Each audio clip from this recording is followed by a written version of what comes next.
আমি এখন তোমাদেরকে দুটি নিয়মে লেস সেলাই করে দেখাবো। আসসালামু আলাইকুম সবাইকে। আমরা যারা নতুন আছি তারা এই দুটি নিয়মে লেস সেলাই করতে পারি, তাহলে লেসের ফিনিশিং খুবই সুন্দর হবে।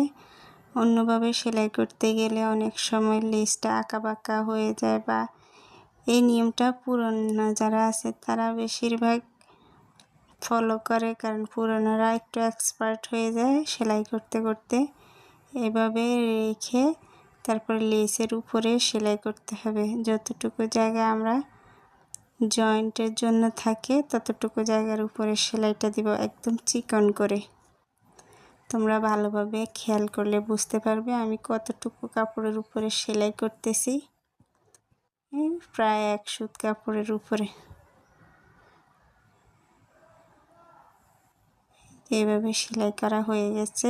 এখন আমি লেসটাকে যে উল্টিয়ে নেব। বাড়তি 1 ইঞ্চি কাপড় আমার উল্টো সাইডে চলে যাবে, আর সোজা সাইডে আমি লেসের কিনারায় একটা চাপ সেলাই দিয়ে নেব।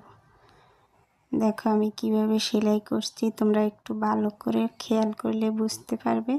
সব কিছু তো আর মুখে বলে বোঝানো যায় না, যে আমি এইভাবে চাপ সেলাই দিয়ে নিচ্ছি, তাহলে হাতার ফিনিশিংটা অনেক সুন্দর আসবে, আর লেসের সব জায়গাতে সেলাই এক সমান হবে, কোথাও কম কোথাও বেশি হবে না। এখন আমি বাড়তি কাপড়টাকে ভিতরের সাইডে এভাবে ভাঁজ করে সেলাই করে নিচ্ছি। তোমরা ওইভাবে সেলাই করে নেবে।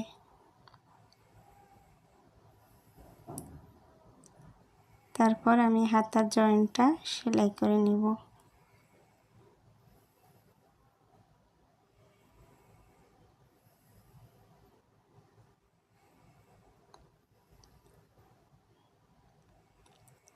আমি হাতার জয়েন্টটা সেলাই করে নিচ্ছি।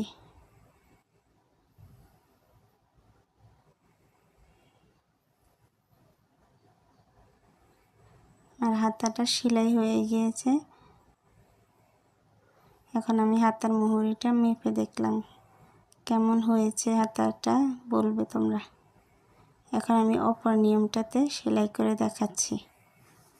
প্রথমে আমি লেসটাকে উল্টো করে রেখেছি হাতার সোজা সাইডে বা ভাও সাইডে, তোমরা যেটাই বলো।